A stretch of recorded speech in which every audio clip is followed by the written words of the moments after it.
Comment ça s'est passé? Alors, vous êtes arrivé dans une institution complètement ébranlée. Comment vous avez réussi à remotiver, si c'est le cas, tous les personnels? Et est-ce que vous pensez que maintenant, ou en tout cas, vous allez avoir un système qui allie sécurité du médicament et innovation? C'est un peu le souci. D'abord, il y a une alliance naturelle entre sécurité du médicament et innovation. Safety, c'est pas un gadget, c'est to make safe. C'est moderne. Et tous ceux qui ont oublié cette case sont à côté de la plaque même du développement économique. Donc tous les acteurs font qualité, sécurité, traçabilité. Nous, en tant qu'acteurs de santé, c'est aussi équité d'accès et transparence. Donc, sortons du terrorisme verbal. Oh là là, on ne fait que de la précaution, on affole, on ne parle que des risques. Non. La sécurité d'un produit, un produit de qualité, c'est un produit simple. Pourquoi? Puisqu'il est fait pour offrir des bénéfices. Et donc, il doit avoir le moins de risques possible. Et c'est même, je l'espère, et j'en suis sûr, conçu dans le développement d'un médicament, c'est safe d'abord. Sans ça, il est renvoyé. Qu'est-ce que nous vivons? Nous vivons les suites d'une catastrophe sanitaire, quand même, qui nous a ébranlés, mais c'est un ébranlement majeur à l'échelle mondiale, en réalité. Ces conséquences de cette crise vont se propager en Europe et dans les restes des autres pays du monde. Et j'espère que notre réaction sera à la hauteur et aura aussi un impact sur nos visions et nos pratiques à l'échelle mondiale. Nous sommes obligés de changer. Il faut rétablir la confiance, parce que la perte de confiance, c'est dur. Et les produits de santé, ce sont des biens qui sont offerts à l'ensemble de la population, partout sur le territoire et même au-delà. Donc notre travail collectif d'ailleurs, mais chacun dans sa partie, les firmes qui créent, qui développent, c'est d'offrir des biens partout. Nous, c'est de les réguler. Et je voudrais rappeler que dans l'AFSAPS, il y a la sécurité. C'est quoi l'AFSAPS? Ça doit garantir la sécurité des produits de santé, tous. Il n'y a pas que les médicaments, mais les médicaments, il y a beaucoup de produits, comme vous le savez. La sécurité de qui? Pas la sécurité du commerce international. Elle est régulée par ailleurs. La sécurité des patients. Point. Pas la sécurité des médecins. La sécurité des patients. Et la sécurité, au nom de qui? Au nom de l'État. C'est une agence qui doit prendre des décisions au nom de l'État pour garantir la sécurité des patients. Ce sont des points assez importants. Et puis on peut dire la sécurité comment? En ayant des moyens d'agir, c'est-à-dire en prenant des décisions. Donc le rôle de cette agence, qui va être un peu renforcé, c'est de travailler sur la sécurité, mais la sécurité, c'est pas de panique, c'est l'amélioration continue du bénéfice. Sécurité des produits de santé, c'est la vocation naturelle et d'origine, mais on a pris autour du triptyque évaluation, inspection, contrôle, et dans évaluation, on a beaucoup retenu enregistrement, bénéfice-risque. Il mérite d'évoluer. Mon voisin en parlera, j'en suis sûr. Mais à la limite, si on regarde les risques, tant qu'un produit n'est pas enregistré, c'est pas très grave. Encore que c'est mieux d'avoir une vue d'amont. Donc l'enregistrement doit évoluer sur des produits de plus en plus utiles et de plus en plus safe. Sûrs. On ne va pas faire des marches arrière pour avoir des produits non sûrs et qui vont exposer à des risques prévisibles du fait de la nature de leurs molécules ou des premières observations dans les essais cliniques. Mais la sécurité, c'est la sécurité des patients. Et ce n'est pas parce qu'on a enregistré correctement que les patients ne vont pas être exposés à des problèmes. Donc dans la vocation de l'agence et dans le renforcement que nous avons déjà installé, c'est sur la surveillance de l'utilisation des produits de santé que nous nous mobilisons et que nous devons nous mobiliser. Parce que là, le risque, il est réel et en population. Et les règles de la sécurité en termes de surveillance, on va en reparler, ça signifie que par nature, on doit se re-questionner sur le bénéfice-risque de tous ces produits au cours du temps. Par nature, bien sûr, répondre à des signaux de vigilance, mais aussi se re-questionner, est-ce que ce médicament a toujours des bénéfices? Est-ce que ce médicament a encore des risques, ou plus de risques, ou de nouveaux risques?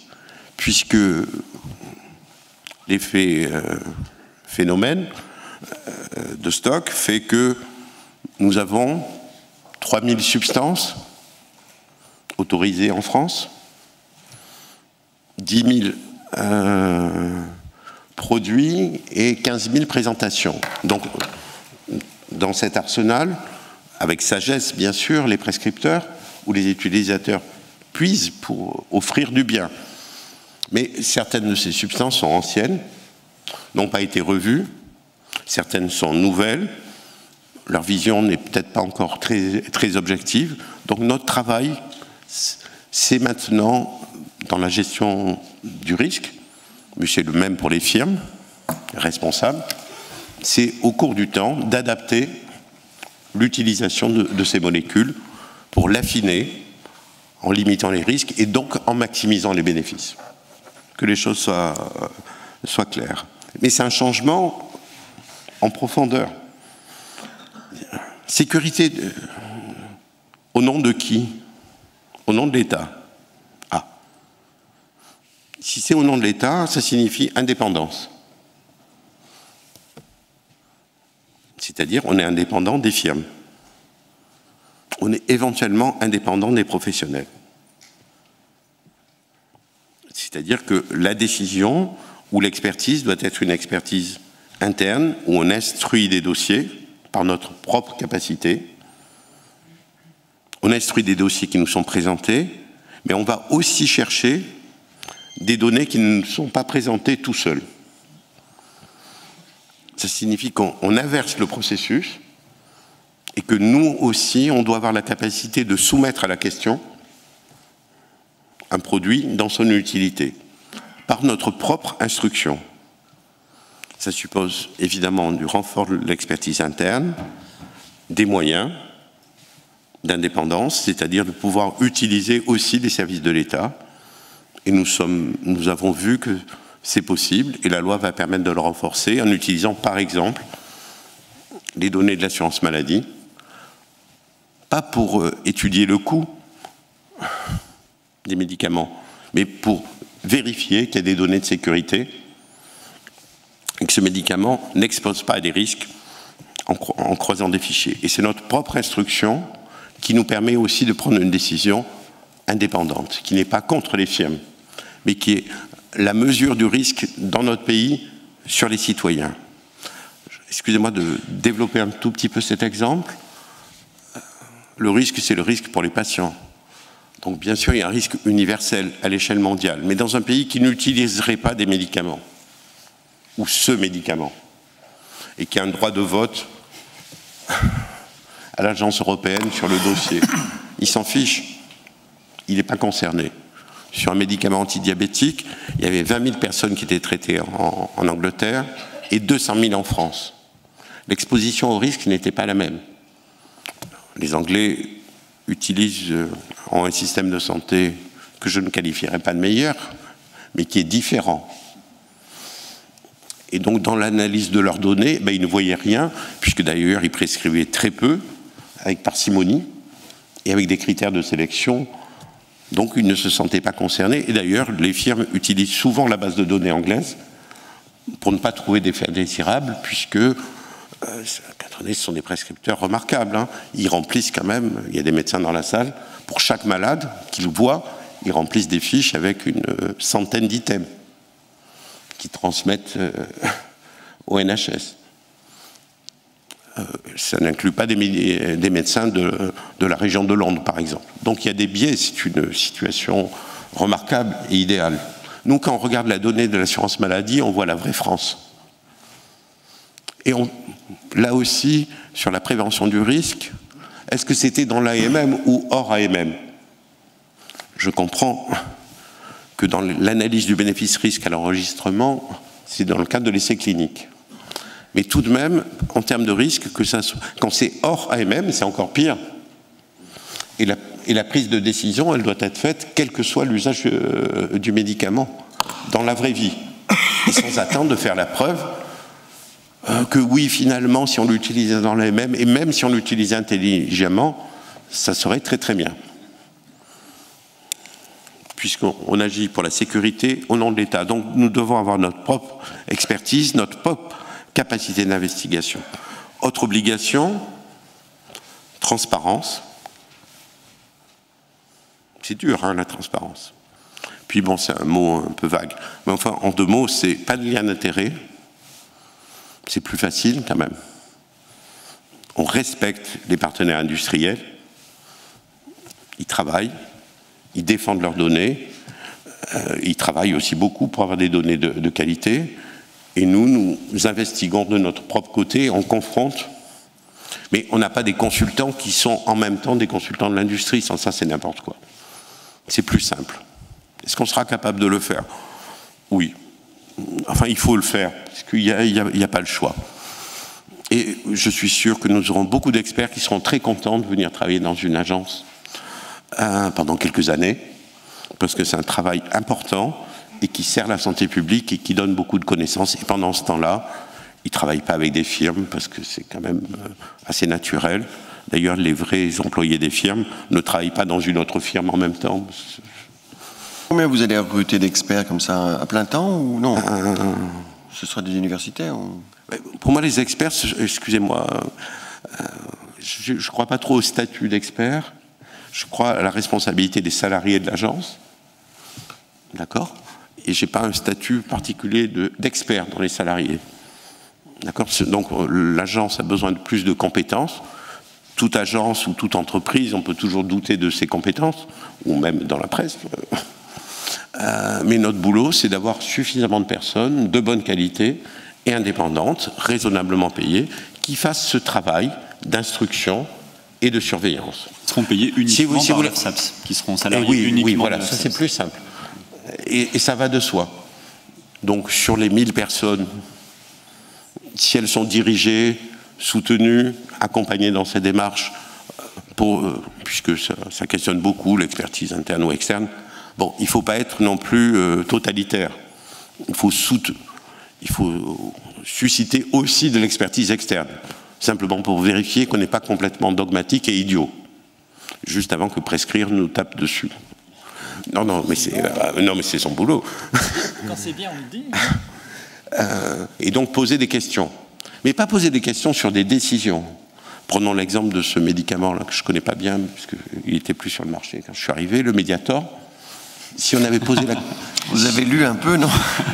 J'en entends parler souvent, mais bon, j'ai pas eu à le traiter.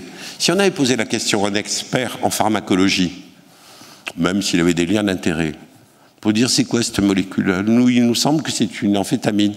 D'accord ou pas d'accord? C'est dur de dire que c'est pas une amphétamine quand même. Et même s'il a des liens d'intérêt, on s'en fout. Mais on lui demande pas si le Mediator c'est utile pour le diabète ou l'amaigrissement. Donc, on doit, dans notre instruction, se confronter bien sûr à l'extérieur et questionner des experts pour savoir, on n'est pas complètement idiot quand on trouve que cette molécule ou cette pharmacocinétique est un peu douteuse ou que la pharmacodynamique se produit. Mais c'est nous qui questionnons.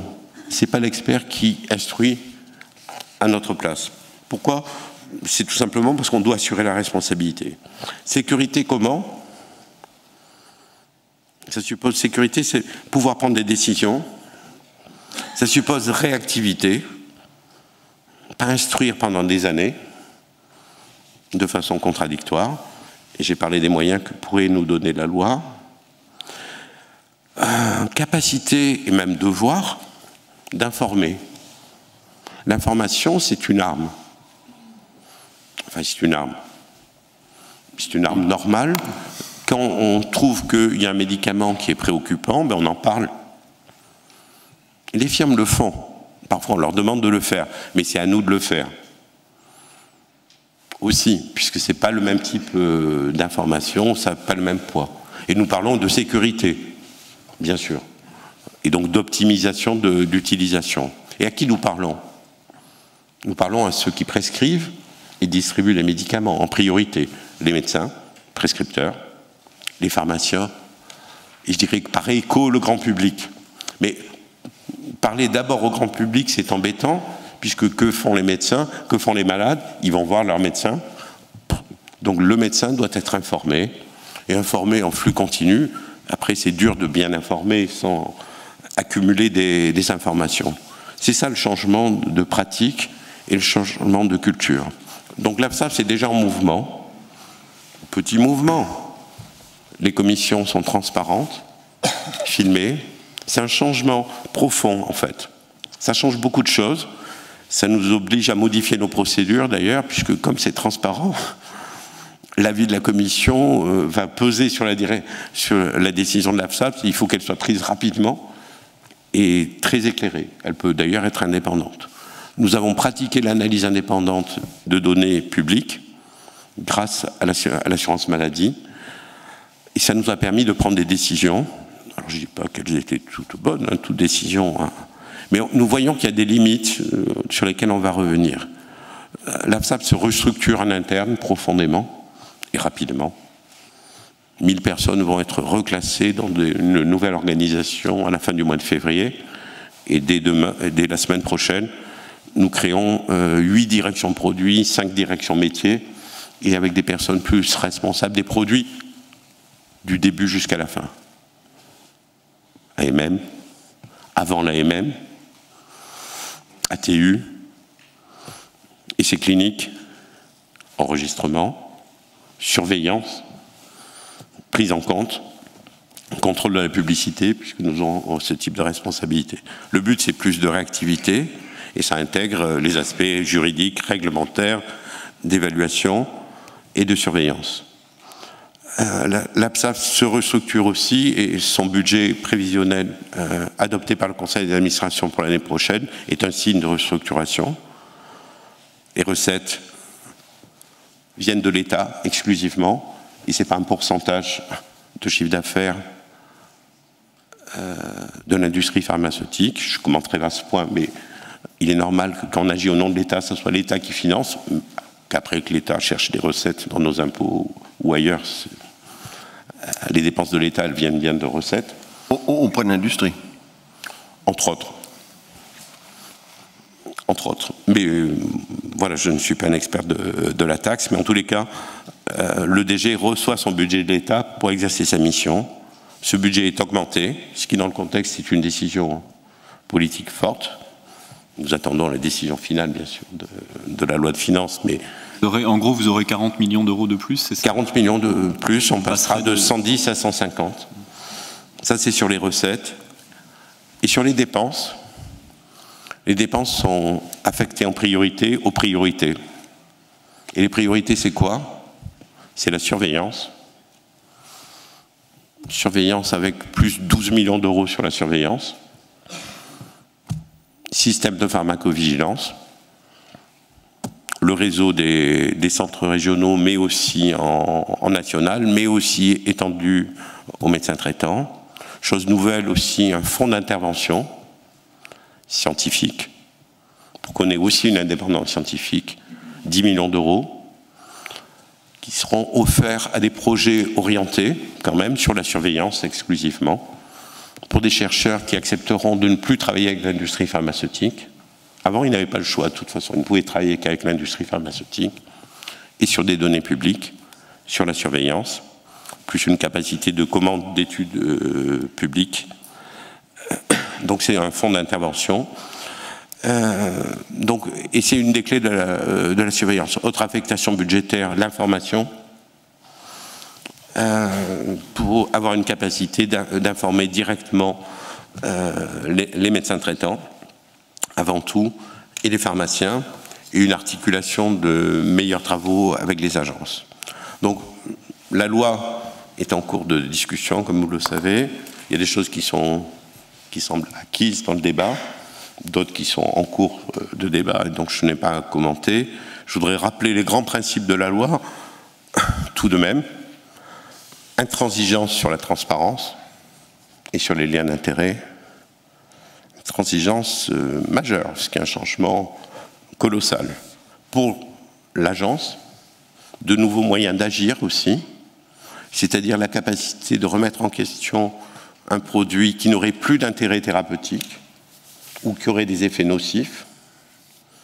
La capacité, bien sûr, de pouvoir réguler l'usage hors AMM, qui ne doit pas exister, ou de façon marginale, grâce à l'accès à l'innovation, à travers les référentiels temporaires d'utilisation, ça veut dire, qui est un acte d'autorisation, mais temporaire, d'un usage d'un médicament en dehors de son RCP initial de l'AMM. C'est temporaire puisque ça doit faire ses preuves, bien sûr, et ça doit finir sur l'AMM. Notre programme d'action est déjà lancé sur la révision du bénéfice-risque des médicaments autorisés avant 2005. Il y a pas mal de travail que nous allons prioriser en termes d'analyse de risque, mais on fera la totale sur les médicaments de prescription médicale obligatoire, puisqu'ils sont déjà listés comme ayant un risque, et à partir de critères qui ont déjà été publiés, dont le but, je voudrais être clair aussi, n'est pas de sanctionner, mais c'est d'optimiser ce portefeuille de médicaments qui est offert aux prescripteurs et aux patients santé, et aux patients français, pour limiter les risques et optimiser l'utilisation. Et pour finir, je voudrais dire que cette loi, c'est une loi de modernisation, en fait. Et la modernisation, elle va porter sur l'accès à l'innovation, extrêmement beaucoup plus transparent et équitable, avec plus d'accès, je l'espère, à des nouvelles molécules qui vont donner des bénéfices, mais la contrepartie, c'est le suivi et la surveillance des nouvelles comme des anciennes, pour que nous garantissions le trépied qualité, sécurité, mais aussi équité d'accès. Autour de cette loi, il y a Safety First, mais Safety First, c'est un slogan moderne. Et sachez que cette loi aura beaucoup d'impact à l'échelle européenne et mondiale, puisque c'est difficile de faire des commissions transparentes à l'AFSAPS, qu'il n'y ait pas de lien d'intérêt, et que par contre, des réunions dans les agences européennes se fassent avec des experts qui auraient des liens d'intérêt, et dont les conclusions ne sont pas rendues publiques, ou du moins les dossiers ne peuvent pas être instruits. Donc nous sommes dans un mouvement, et mon vœu, c'est que de la sortie de cette crise, la confiance revienne, et que nous soyons dans une dynamique, pas de stigmatisation, mais de modernisation de notre système d'utilisation des biens de santé.